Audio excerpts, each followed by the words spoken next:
the Marathon County Executive Committee to order, please. The first item on the agenda is the Pledge of Allegiance. Please rise. I pledge allegiance to the flag of the United States of America and to the republic for which it stands, one nation, under God, indivisible, with liberty and justice for all. Thank you, and I would like to welcome everyone to the Executive Committee meeting. I want to give a little bit of information, a little bit of background as to the agenda item. We did receive an email, and it was in the packet, from Alliant Energy asking if the county was interested in discussing a developer's agreement. That's how it got to the agenda, because our rules require a committee to discuss it. Out of an abundance of caution, I had included closed session on the agenda for discussion only. If the committee was so inclined, it was not intended to leave out anybody in the discussion. And so after discussing that with the administrator and with the Corp Counsel, we removed the closed session language. And so with that, we'll proceed on to public comment. And I would advise all of the speakers, we have 7 that have signed up to speak, that their comments are to be addressed to the chair. And then you will be allowed 3 minutes. That is a little bit longer than the 15-minute public comment period on the agenda. However, I feel it's important enough to allow each person the same amount of time to public comment. And so with that, we'll proceed into the public comment. And first we have Joe Bruggen. Joe, please. And I will give you a heads up when you're at about 30 seconds in time. About a minute 45.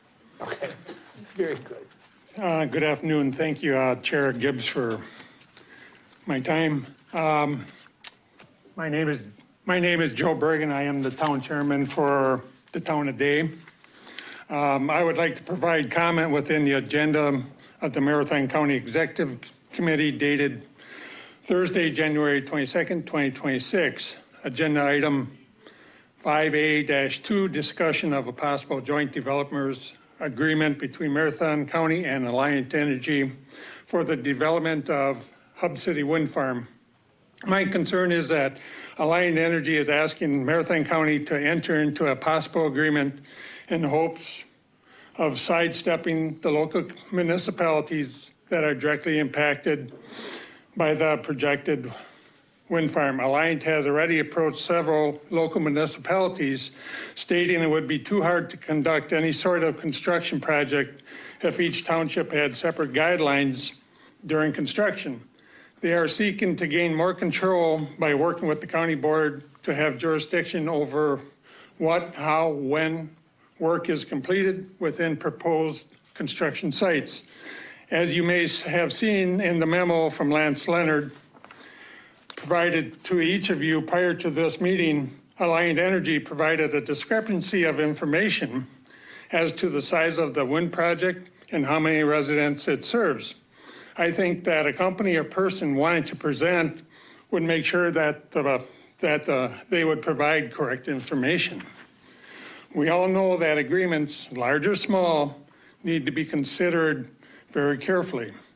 I trust that the county board will not move forward with a decision of this magnitude in regard to the JDA until they have sought input from the 6 local municipalities that again are directly impacted by this project. Before entering any agreement that has not been fully researched, I asked the executive committee and the Marathon County Board to involve the municipalities of Brighton, Cleveland, Day, Hope Plain, Green Valley, and McMillan in this discussion. I feel that your comments should be your commitment should be to the residents of Marathon County prior to considering or accepting any agreement from a large utility company. 30 seconds.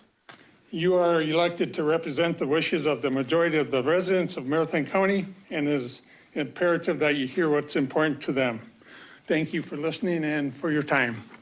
Thank you, Joe. And next we have Wendy Rogowski. Wendy, please.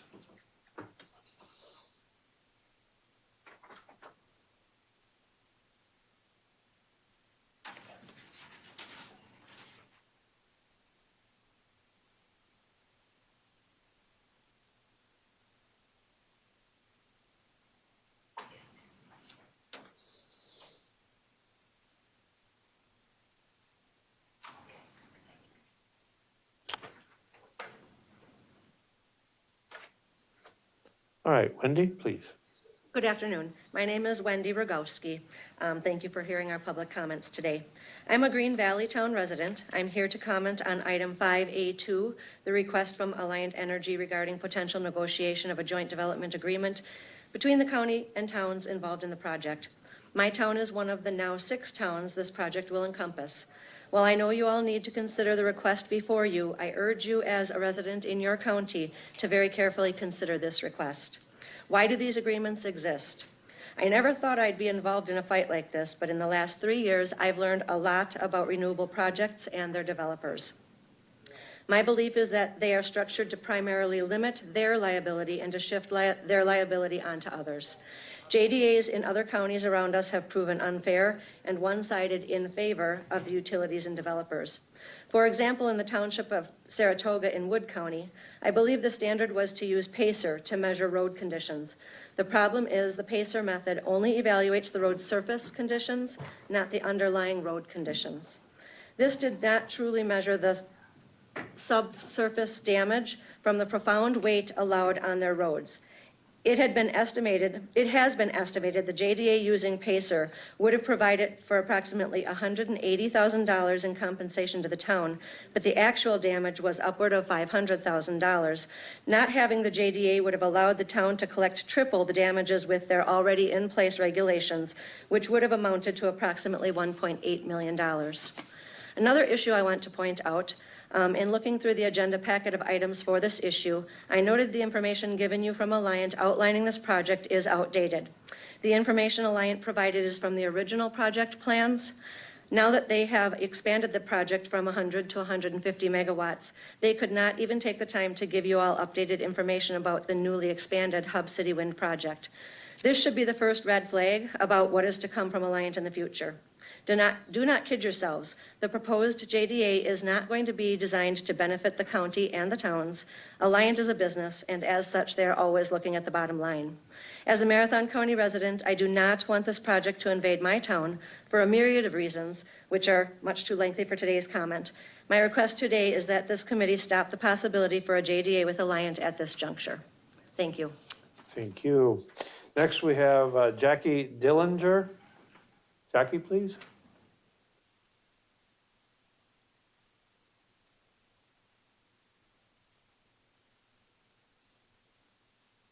Good afternoon. I'm going to recite some information that was sent to all of you from Trin Spindler. She's the Town of Day Supervisor, Marathon County Farm Bureau Board Member, and Farmland First Leadership Team. I'm writing to express my strong opposition to the Marathon County entering into a joint development agreement with Alliant Energy. Counties and townships already possess significant authority and protections granted by the Wisconsin state. While a JDA may be reviewed by the county's legal counsel, it is important to recognize that Alliant Energy maintains a standing team of attorneys whose sole focus is protecting the company's interests. In practice, these agreements often result in local governments relinquishing authority, sometimes permanently, without fully understanding the total term consequences. A cautionary example can be found in the town of Saratoga in Wood County. After a large farm sold land to a solar developer, Alliant Energy became the utility overseeing the project. Believing a JDA would offer additional protections, the town entered into such an agreement with Alliant. Approximately 1 year later, after solar construction was completed, Alliant announced plans to construct a battery energy storage system on site. The project includes 96 lithium-ion battery units, each approximately the size of a shipping container. Because of JDA, the town had no authority to approve, deny, or meaningfully regulate this major expansion of the project. These lithium-ion battery systems are the same technology that has led to evacuations in other states and presents significant challenges for local emergency responders. None of our fire departments have the equipment, training, or resources necessary to effectively respond to a lithium-ion battery fire. In many cases, such fires cannot be extinguished using conventional methods and may require prolonged cooling and isolation to prevent reignition. Once authority is surrendered through a JDA, it is extremely difficult, if not impossible, to recover. I urge you to learn from this example and prioritize local control, public safety, and the long-term interests of Marathon County residents. And then she did reach out and offer her information to reach out. Thank you. Thank you.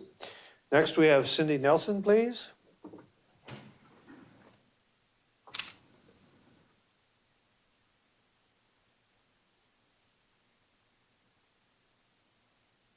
I'm Cindy Nelson. Thank you for letting me speak. I was delivered some shocking information when I first got here. Basically, I was just preparing, because I'm in between two projects, 153 and 97 in the town of Stratford, Marathon County. I just moved there 6 months ago. At that time, the court system had shut down the first court event with the energy. It wasn't Alliant at that time, it was the previous one. So we purchased the house. Just within a half an hour ago, I found out that Lynn Farm, which I live on the corner, right by the corner of Balsam Road and Drake in the town of Stratford, Marathon County, that Lynn Farms has rented out their land. So not knowing, heard that they were maybe going to do 3 wind turbines, which is literally right next to my house. And over the last week, I was just doing research because I didn't even want them on Highway 153 or 97 by my house because there is so much bad information. How the farmers lose control of their land once they lease it out. They basically, they just renew. They have, most of them end up just selling and moving away because they can't deal with there's clauses of rendering, verbal promises. They tell you lies that are documented. I mean, there's just so much negative information on the contracts that these companies do with the farmers. And sometimes there's no exit clauses. The language allow the company to terminate at any.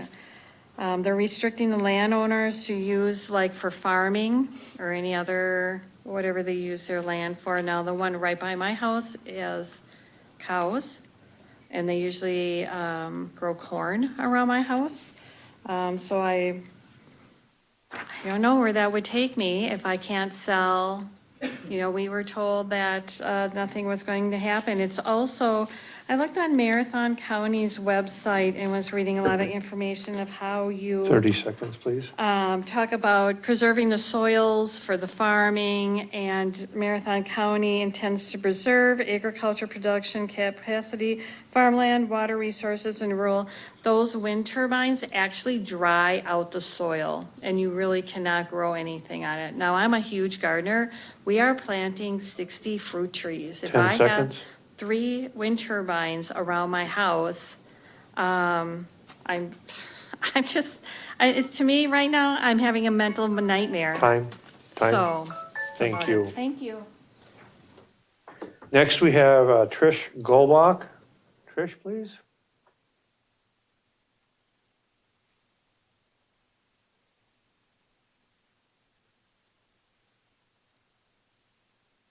Hello, my name is Trish Golbach. I'm from Stratford, Wisconsin, and I just want to say thanks for allowing us to speak this afternoon. I want to point out, first of all, that I am against the wind and solar projects that are coming to central Wisconsin, mainly because they really don't stand up to what they claim they offer as far as green energy. The first thing I want to say is it's not wind and solar that is heating this building today, or any home in Wisconsin. Let's use what has been a proven source of energy and is safe and reliable: nuclear, natural gas, and clean coal.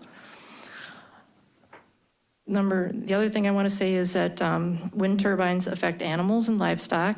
Although most claims regarding this issue have been discredited by experts, there have been several instances where people practicing animal husbandry have reported adverse effects to their livestock after wind farms were added to their vicinity. Wind turbines kill birds of prey. Eagles, hawks, owls, and other birds of prey look down for their food while they fly. They have no natural predators in the sky and don't always realize a turbine rotor blade is approaching. The rotor speed of a 600-foot turbine operates between 8 and 13 rems per minute, but the blade tip speeds move at 112 to 175 miles per hour. John Ethington, in his book, The Wind Farm Scam, describes the situation plainly. Wind turbines are so gigantic that though the rotor appears to be traveling quite slowly, the blade tip velocity often exceeds 150 miles per hour, 2.5 times the highway speed limit. Anyone who has struck a bird with a car will know that even at 20 miles per hour, a bird collision is lethal. A bird which just avoids a blade tip has just over a second to dodge the next blade, approaching from 80 to 90 yards away on a curved path, and probably outside the range at which many birds would perceive a moving hazard even in good visibility. I lived in Stratford, Wisconsin all my life and never saw a bald eagle while I was growing up there. It took a long time for the effects of DDT to be overcome by these and other large 30 birds. seconds. While wind turbines will have a detrimental effect on neighboring eagle populations and other wildlife. Stratford is kind of situated between McMillan and the Big Old Plain River. And I've done a lot of kayaking down the Big Old Plain River, and there are a lot of islands where large birds nest throughout the summer. If you put those wind turbines there, all the migratory birds are going to be at risk. Thank you. Thank you. Next, we have Heidi Pesky. Heidi?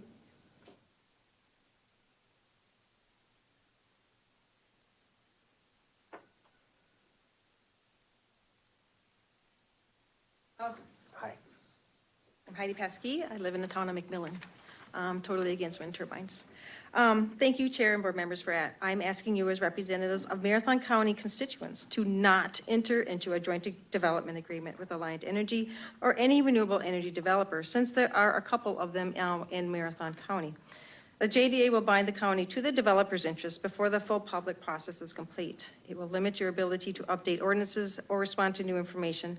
And keep in mind, these wind contracts are for 30 years with autumn for renewal time to up to 50 years. So don't you think you will have more reliable and efficient way to create energy before these 30 years, and especially with the explosion of AI and the huge amount of reliable energy it requires? A JDA only shifts the risk from the corporation onto the local government. Why would they be asking if it wasn't in Alliant Energy's best interest at this time before anything is even approved? It's not for our local community. We won't get the benefits. We just get stuck with the turbines polluting our landscapes, risking our health and safety, affecting our tourism, lowering our property values. There's nothing positive about these wind turbines in our area. The financial promises sound attractive, but they are not guaranteed for the life of this project. Long-term liabilities are real: road damage, emergency response burdens, drainage issues. Decommissioning costs can easily exceed millions of dollars. I read an article from 2019 from the Institute of Energy Research. It stated Xcel Energy estimated conservatively that it would cost them $532,000 in 2019 dollars to decommission each of its wind turbines, and those were much shorter in height, approximately 400. These are going to be approximately 650, about the size of Rib Mountain. I respectfully ask the board to decline any joint development agreement.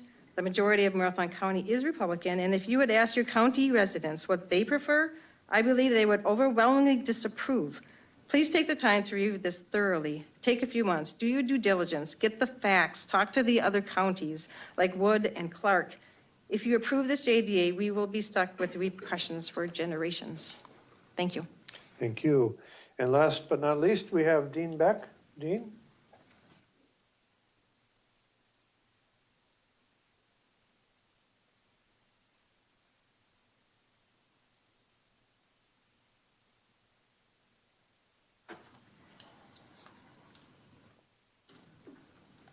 I'm Dean Beck, Town of Easton Chairman, Eastern Marathon County. Obviously, the wind turbine is not a concern right now in Eastern Marathon County.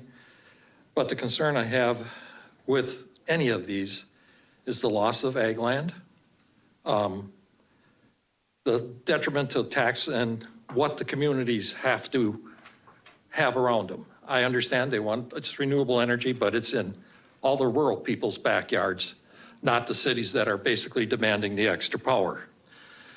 I understand the developers agreement is a tool that the county and towns can use to have some say. Sadly, with the 100 megawatt and above, it's out of our local control due to state law. I don't agree with it because it takes all our local control away. I hope that the county, when you go into something like this, that the towns are invited and that they have an equal chair at the table and not be driven by the utility aid that these companies are offering as a payment to the county every year for having the utility there. So I would strongly recommend that we look at it with open eyes and try, and I agree with the last lady that if it was put before the county's people, I don't think it would pass. I have it happening in my township where they're trying to take 1,000 acres for solar. And the adjoining township, another 1,000 acres. So in 10 square miles, we're gonna have 2,000 acres of productive ag land gobbled up if Durrell's project goes through. So it's alarming to lose that much ag land and possibly devaluation of property. So I just ask you to look at it long and hard. I realize without a developer's agreement, they can basically do what they want. It's just a part of the system with PSC. So that's basically what I have to say. Thank you for your time. Thank you.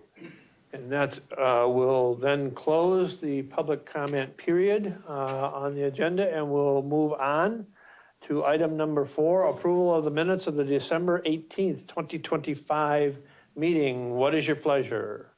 Motion by Supervisor Mask and seconded by Supervisor Arstad. Any discussion? Any discussion? All right, seeing none, all those in favor of the motion to approve the minutes of the December 18th, 2025 meeting signify by saying aye. Aye. Aye. Opposed? Motion carried and is unanimous. Moving on to item 5, operational functions required by statute, ordinance, resolution, or policy. Item 5A, a discussion and possible action by executive committee to item 1, review the possible prioritization of the administrator's 2026 work plan. And I will turn it over to the administrator. Administrator Leonard, please. Thank you, Mr. Chair. So within your packet, there is a draft 2026 administration work plan. I already see I have one typographical error. I say it's for your January 22nd, 2025 meeting. We're in 2026, of course. But under your rules, this is the committee that provides at least a draft prioritization of the work plan to the board for consideration.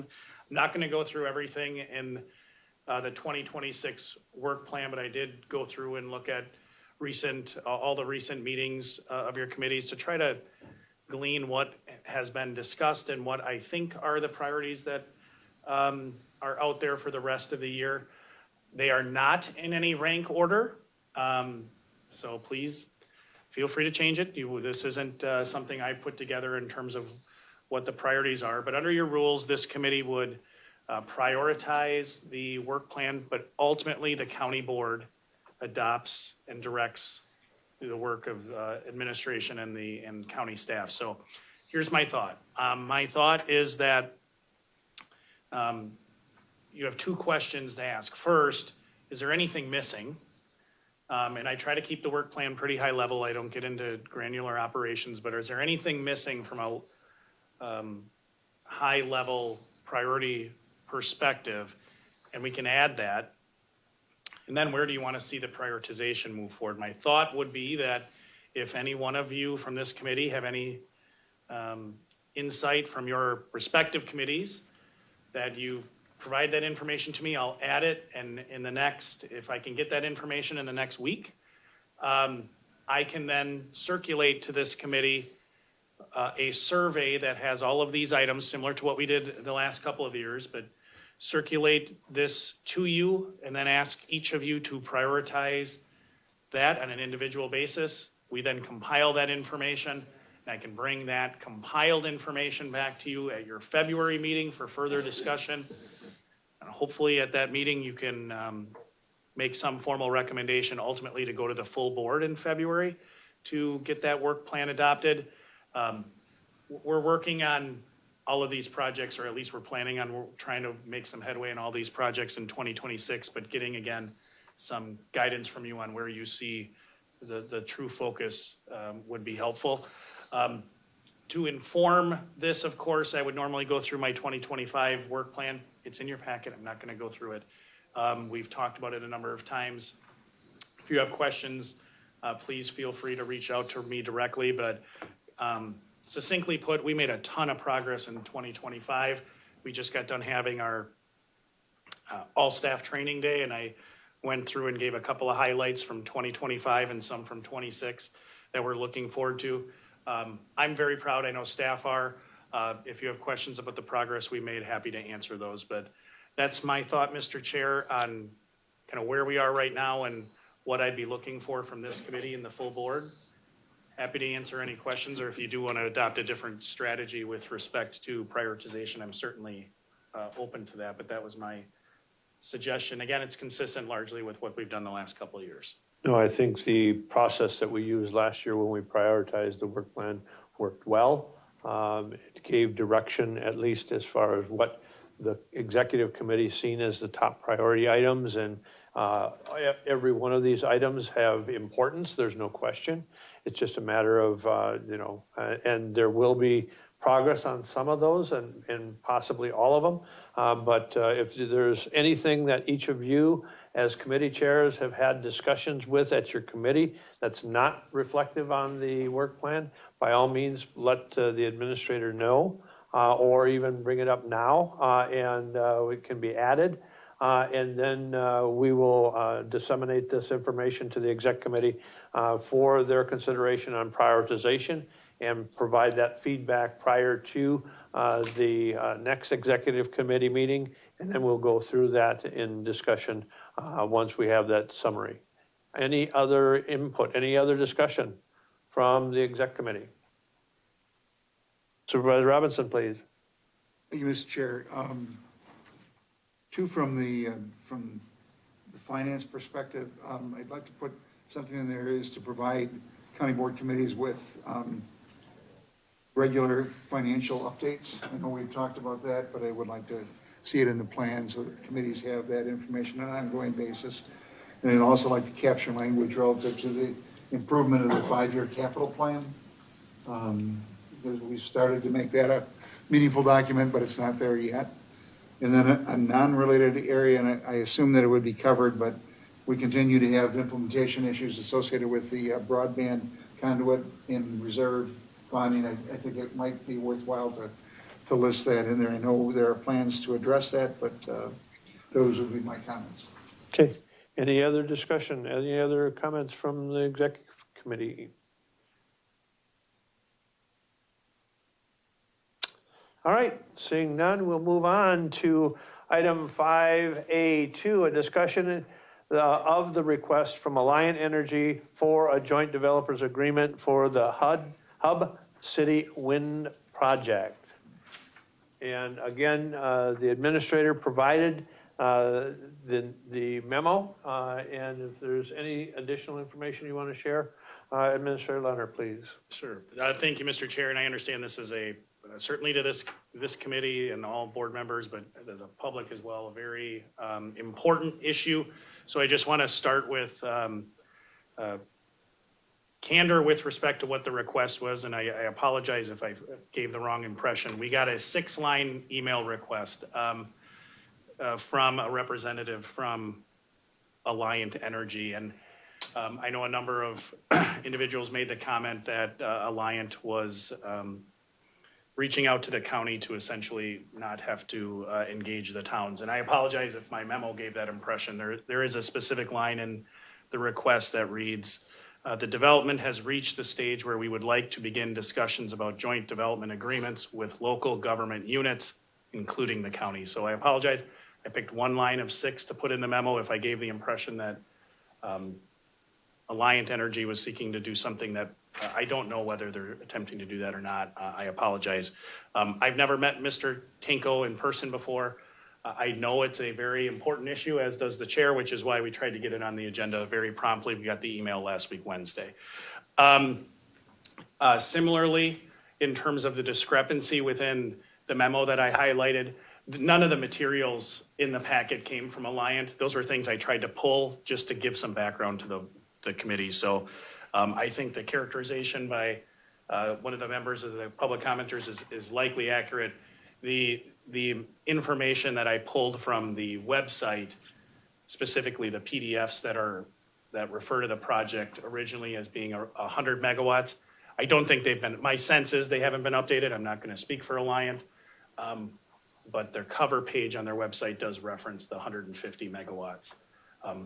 My assumption is, again, that it was before it acquired the additional project that was referenced in the public comment. So in terms of kind of where we are, I am not a joint development expert. Talked to Brian briefly. Both lawyers, neither of us have ever negotiated a joint developers agreement. So I tried to gather as much information as I could about what they are.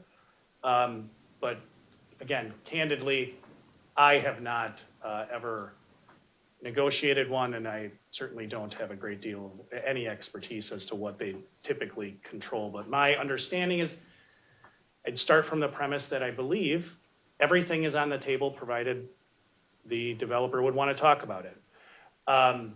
It is, as was referenced before, an opportunity for a conversation that might otherwise happen solely at the Public Service Commission based on the size of a project, if it's over 100 megawatts.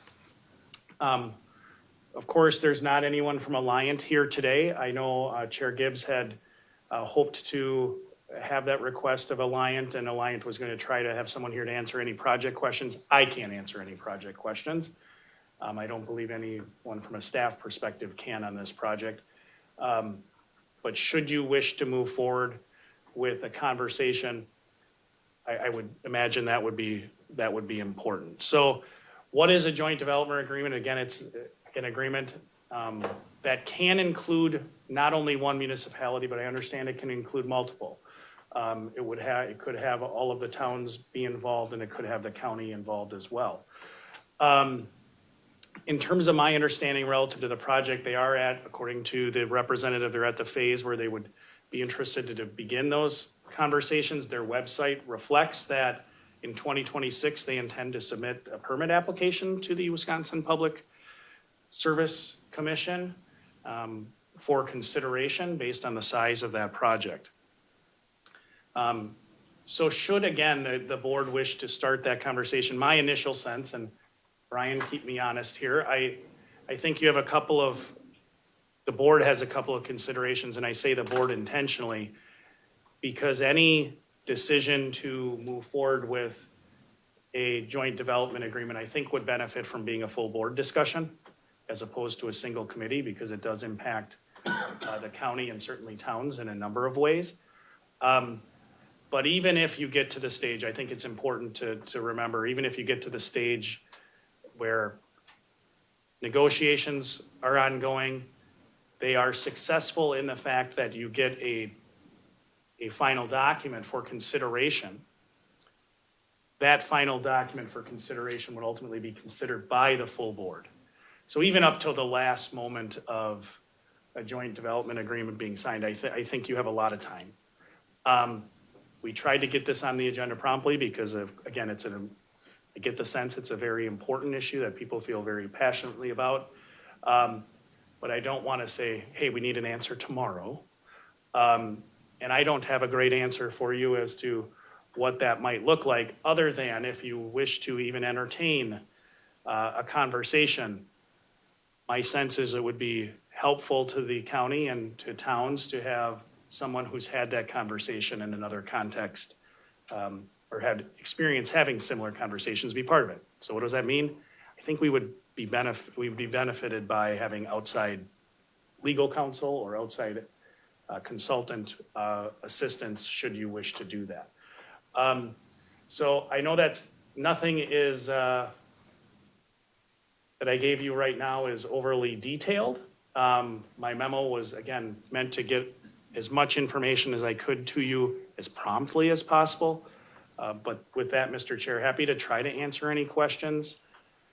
Brian, is there anything I missed from your perspective? Okay, open it up for discussion.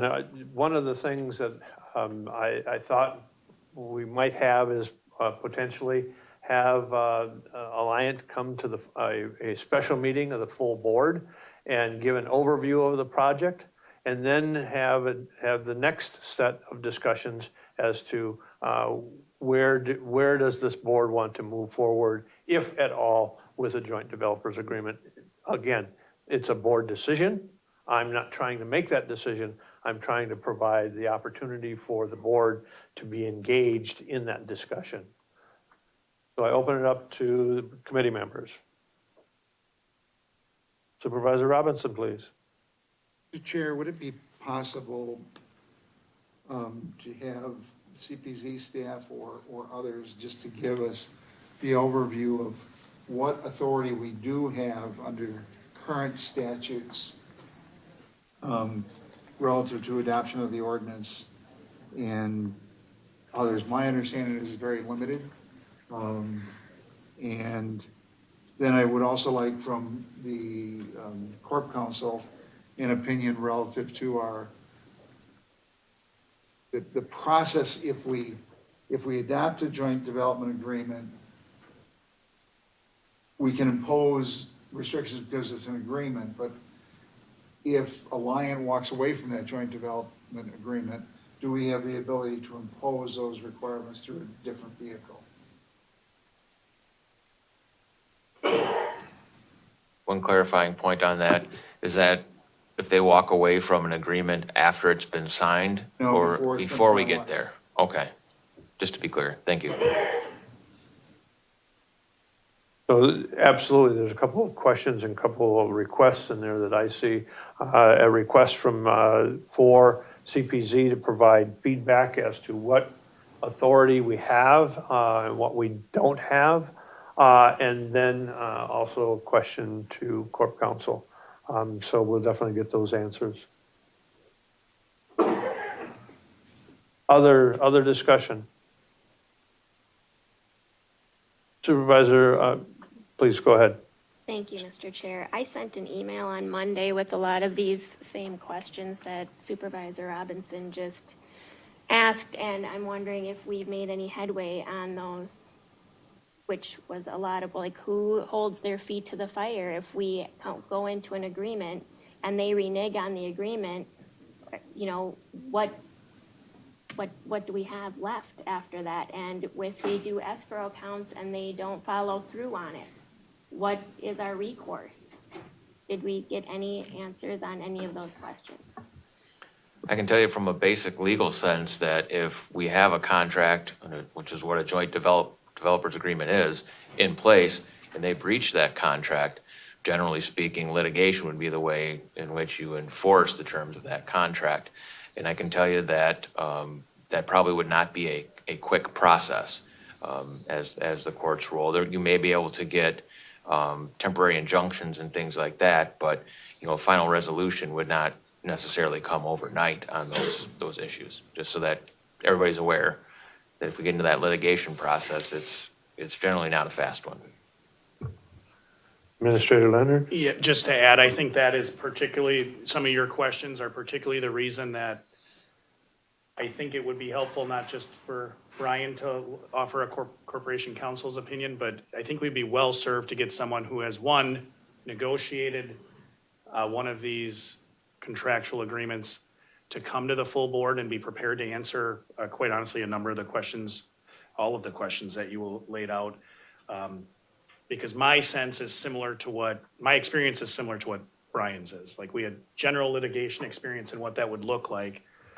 But again, my impression is that these are somewhat specialized areas, and that knowing, one, what really are the areas that are open to a joint developers agreement from a practical sense, because I think from a legal sense, everything's on the table, provided the developer is willing to talk about it. But from a practical sense, having someone who has engaged in this negotiation before and kind of understands how it works would be really helpful. But then the second stage of that, what does it look like when any agreement doesn't go well? Agreements are great when everyone complies 100% with not only what was on paper, but what was the intent. But sometimes that isn't the case, and that's what some of your questions get to. I know Chair Gibbs had reached out to the Counties Association and Atolis Law, who works with the Counties Association quite frequently. My understanding is they have at least some experience negotiating one of these. So that would be, I think, our first call to see if someone can come and provide that information at a full board meeting. Supervisor Marash, please, follow up. Thank you. Yes, I'm in favor of having Alliant Energy come and give a presentation. We have a lot of questions. We have information that's not adding up. It's my understanding that Marathon Wind has now been acquired by Hub City. We don't have any of that information. The letter I got from Hub City in December has Ben Tanko's name on it, but no phone number. Not impressed, not happy he's not here today, because if he reached out with an email saying he wanted to start conversations about a joint development agreement and he doesn't show up, not impressed. So I would really like to have him come and do a presentation. Well, not in defense of Mr. Tanko. He is on vacation. He was out in Arizona. And I did reach out to him, and he was going to try to get somebody at the last minute to, again, we received the email originally last Wednesday, and I put it on the agenda very quickly because I knew it had a significant interest in the community. And so I wanted to have the original discussion with this committee. He is on vacation. He was going to try to, I talked to him on Tuesday. He was going to try to have some staff here, but they were unable to get anybody at that last minute to attend this meeting. So they were not aware of the meeting. And so not trying to make excuses. I did contact Ben himself, but that was on Tuesday. And he was going to try to get somebody here, but wasn't sure that he would be able to accommodate that. Vice Chair Dickinson, please. Thank you, Mr. Chair. Can you hear me okay? Yes, we can. All right, thank you. First, I want to thank the persons who came to give public comment. As you all know, I represent 5 of the townships affected by these developments. This has been years of these organizations in our town. And so I really do thank the persons for coming, because they have a lot of the background work already done as it relates to this company and the other companies who've been in the area for these wind turbines.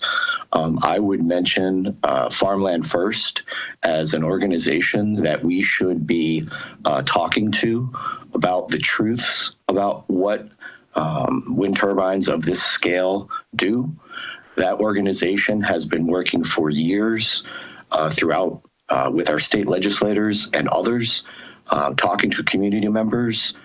And so I think that organization is certainly someone that if Alliant is going to come and talk, then they should have a seat at the table to talk as well. I think that's extremely important that we have people with expertise in the area, not just the company itself who has business interests. I will say this, and I appreciate the comments about Ben not being able to make it.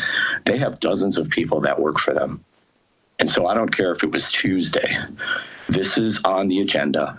We reached out. They first reached out to us, reached out to them, and they couldn't get someone. I would venture to say it was more like they didn't want someone. So that, to me, what Supervisor Marash was saying, I am fully behind kind of the thought process, the attitude, the feeling that how interested are they really in this agreement? Thank you. Other discussion? Supervisor, please. Thank you, Mr. Chair. Most of the points I was going to make were brought up by public comment. I appreciate that. So I'll just make a few statements here. The industrial wind and solar does not meet our county mission, which is to become the healthiest, safest, and most prosperous county in Wisconsin. We as a county board have an obligation to look out for the well-being of our residents. We as a county do also have provisions to put health and safety ordinance in place to protect residents and the environment, the health and safety of the residents, which is under state statute 66.0401. And there already has several counties have already put these in place, including Clark County. One other information that was provided by the energy companies is that this energy does not stay here in Marathon County. It goes south to Madison, Milwaukee, Chicago areas. And the other one I got is if you look on our comprehensive plan, number 4, which these wind and solar, number 4 is protect and preserve the health and well-being of our agriculture land. Putting 2,000 acres in solar and I don't know how many thousands of acres in wind energy. It's not protecting and preserving our farmland. Thank you. Other discussion? Supervisor Robinson, please. I would ask that we invite the towns to that county board presentation as well, and we're all dealing with the same information. Whether they can attend or not is up to them.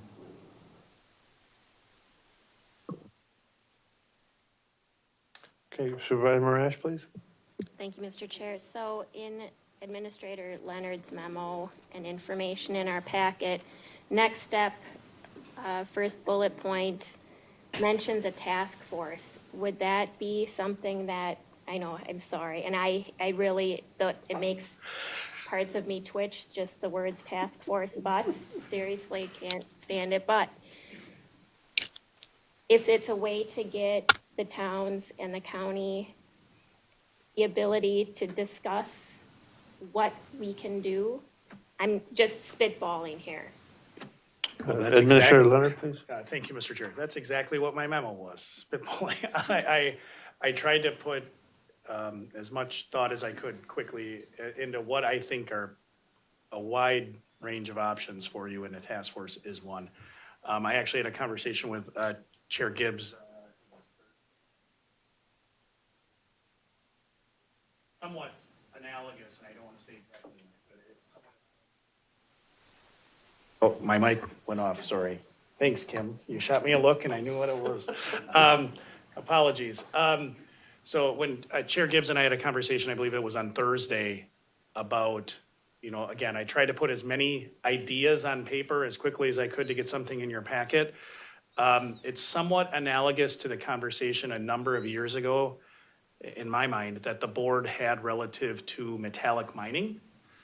And I say that for a number of reasons. One, the ability of the county or any local government to regulate, the scope of the ability to regulate is somewhat similar. And that is that it's limited. So the county put in place in your rules what I think is an interesting way, somewhat similar to a task force, should metallic mining ever move forward. It's the idea of how would you compose a group to really dive in and look at it and make some important recommendations for the full board as to how to look at that potential operation. And it is comprised of, the body is comprised of both county board members, local government representatives from the impacted areas, and others. So that was my, again, my thought with the task force is it might be instructive to look at the makeup that you have for that metallic mining committee as well, if it ever does get constituted. But short answer, yes, a task force, you could certainly bring in members of the impacted towns to represent their interest. If, again, the idea is to have a conversation to at least put forward potential bargaining positions for a joint development agreement that incorporated the town position. That would be a way to do it. You could have county board members and towns and others. Supervisor Pfifferk, please. Thank you, Chair. I agree with the idea of bringing in Alliant and getting some more information on the project. I can say when I believe everybody in the county board received the letters in December, the letter struck me as a bit odd in that the logo looked somewhat out of place and it may have been copied from another source. I just found that communication to be a bit odd, and I think some more information on what's going on with the project to get more updated information would be ideal. Thank you. Okay, Supervisor Robinson next. Having been involved in the development of that metallic mining ordinance, I think the importance there is we created the task force at the end of the process to implement the conditions that we put into the county ordinance, but we put in there several different funds, including a local road fund. So if there was damage to the roads, there was a groundwater fund. If there were some issues, there were closure funds. And I think there were 4 separate funds that we put in there.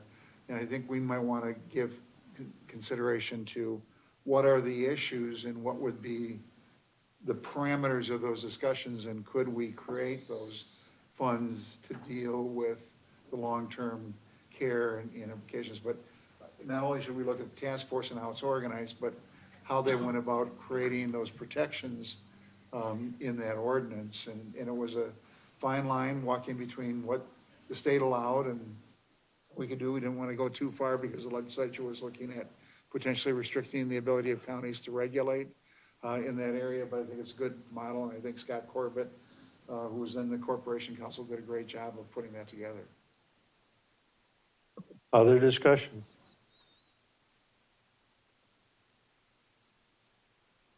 All right, I think we have sufficient information to, next steps, we will, I will discuss with administration and try to arrange for some additional educational meetings. And I think if I read the sense of the executive committee, I think there also is the sense to at least solicit outside counsel on education on what that has expertise in this area, because I'll be the first one to admit, I've never seen a joint developers agreement. I did do some checking with various individuals and various entities to see if there was a joint developer agreement, at least some kind of base understanding of what they are and what they aren't. And I did have discussions with Atolis Law, and they have had the opportunity to negotiate one, but I did not receive a copy of their developer agreement. So I think the expertise is critical in what our next steps would be. All right. Okay. My agenda disappeared.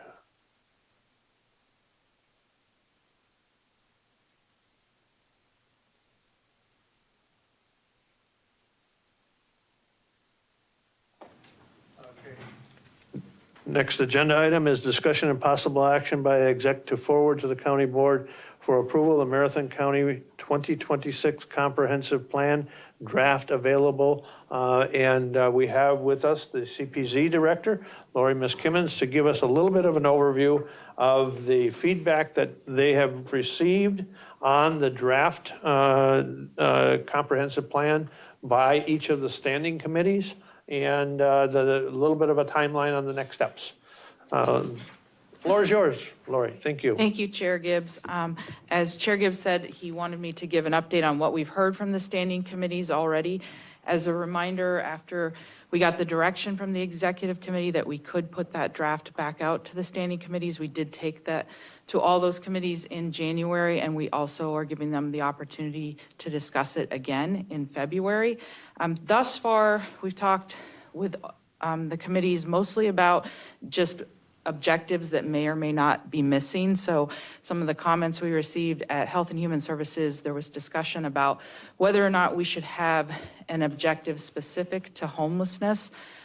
So some of that discussion is centered around that our objectives are in there and in there are meant to be broad, but when you look at the strategies in Chapter 13, we do have strategies that are a little bit more specific. So we're encouraging people to look at the objectives and the strategies to determine if they do want a new objective or not, because we do have a strategy, or I'm sorry, an objective related to safe and affordable housing.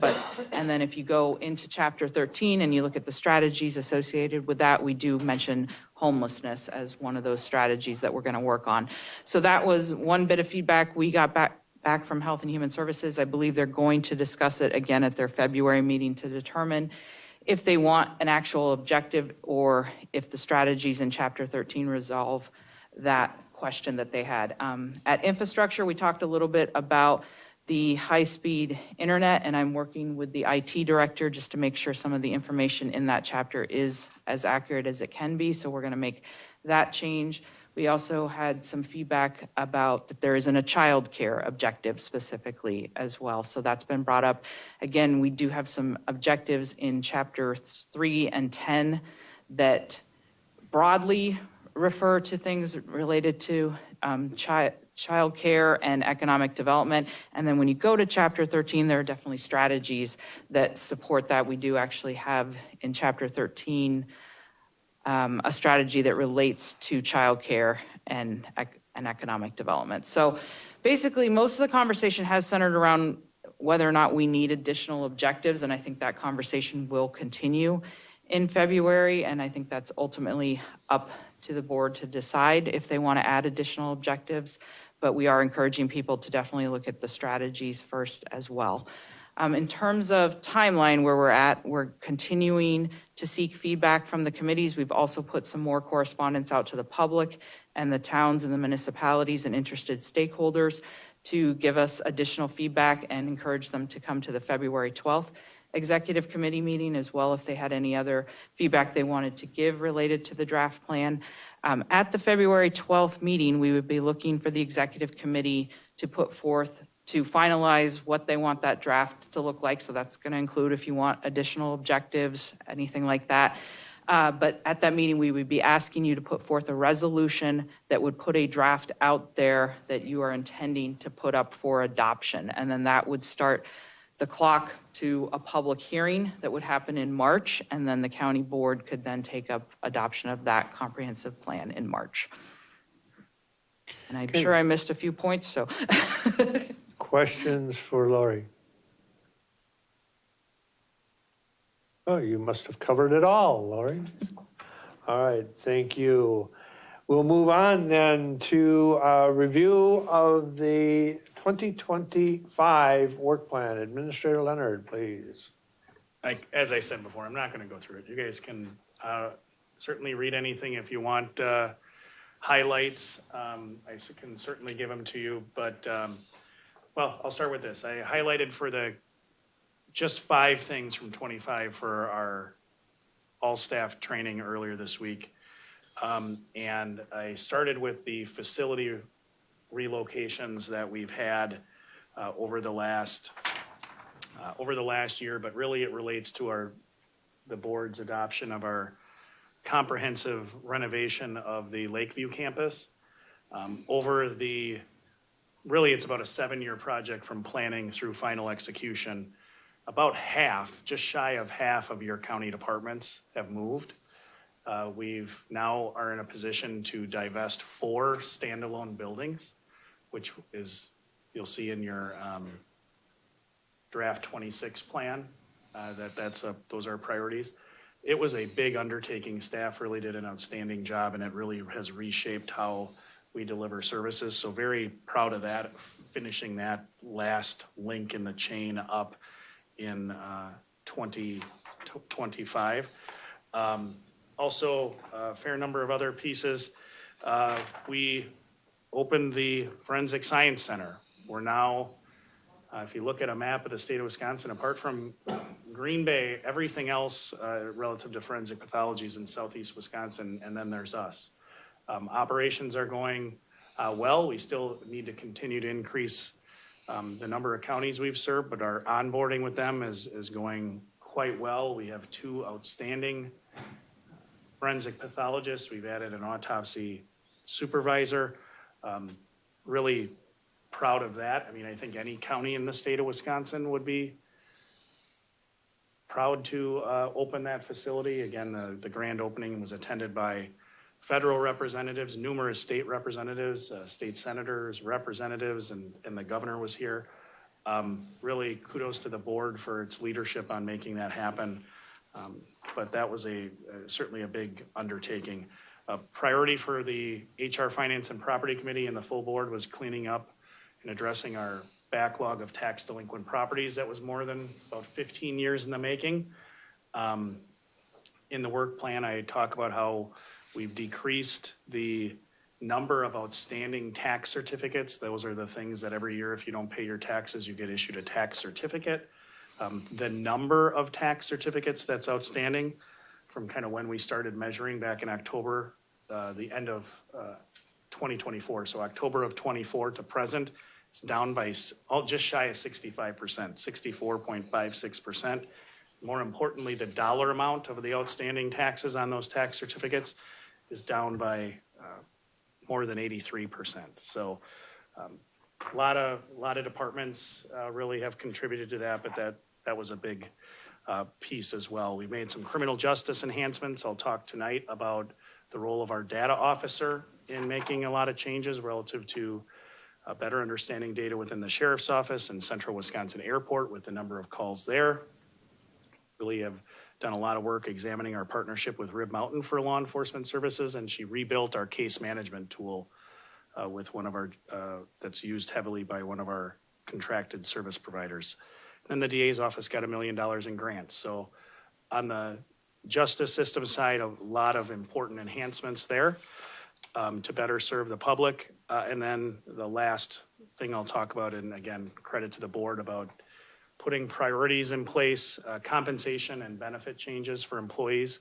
If you didn't listen to the public safety meeting where Judge O'Neill talked about the challenges within the criminal justice system, she ended her comments with a thank you to the board for the work that you did in updating our compensation plan and how it's made a significant difference for the staff that we have direct control over, county staff.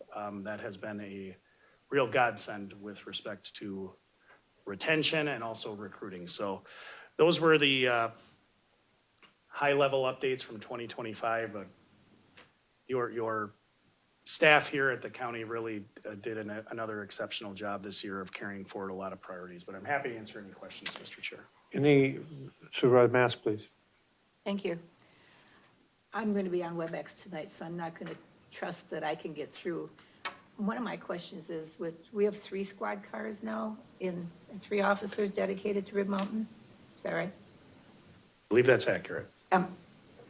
Is Rib Mountain financing everything appropriately, where we're not carrying that load? That is a great question, and that is what Michael has done a lot of work with Candace and our sheriff's office leadership team to really understand how you account for things like indirect costs. And we're going to be making a presentation to HR Finance in the near future on. The answer is it depends on what you measure, right? And how much overhead you expect to cover, and we'll give that presentation quite shortly. I would imagine in the next 30 days. Well, my assumption is that we are giving them a service that they should be paying for. Otherwise, they would have to have their own police department. So we shouldn't undersell ourselves, make them pay for everything. Sure, I think that'll be one thing Sheriff Billable will come in and talk about. I mean, I think a positive from the county side, and I don't want to get deep in the weeds here, but there's certainly positives for the county to have the law enforcement officers and the bandwidth that's provided through that contract, and we're afforded certain things in terms of training. But we'll more to come on that. the analysis is, I would say, nearly complete, virtually complete. So within the next 30 days, you'll learn a lot more. Other discussion, other questions on the 2025 work plan? If not, I do want to express my sincere thank you to Administrator Leonard and to the staff for all of the great work that is done. Obviously, there's still plenty of work to do, but obviously some of the successes that we've had and some of the challenges that we've had is the successes are a result of the staff's work and the dedication that they have. And the challenges, well, they never end. So with that, we'll move on to item number 7. Next meeting is scheduled for Thursday, February 12th, 2026, 3 p.m. And the committee members are asked to bring ideas for future discussion. Anything else to come before the committee? Seeing none, we're down to number 8. What is your pleasure? Motion by Supervisor Drabek. Is there a second? Second by Supervisor Robinson to adjourn. All those in favor of adjournment signify by saying aye. Aye. Opposed? Motion carries.